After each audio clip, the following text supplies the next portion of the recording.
थोड़ी सी। नमस्कार दोस्तों, देख रहे हैं कि यहाँ पे जो है दुल्हा जो शादी करने के लिए आया है और पता चला कि दुल्हा जो है पहले से शादीशुदा है। दोस्तों देख रहे हैं आप, बगल में जो है बुर्के में जो लड़की जो है यानी कि महिला जो है वो जो है दूल्हे का जो है पत्नी है। बारीकी से हम आपको इनसे रूबरू परिचय करवाते हैं। जी सर, बताइए आप, ये जो कह रही हैं कि आपकी जो हम पत्नी है, क्या ये बात सही है?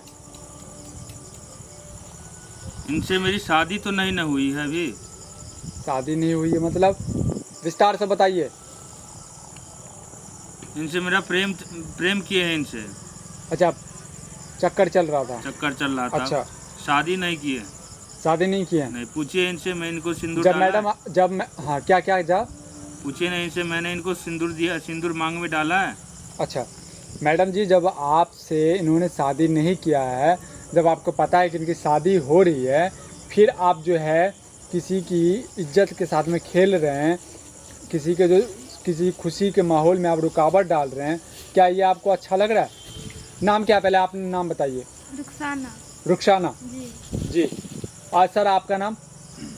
मेरा नाम रहीम। रहीम।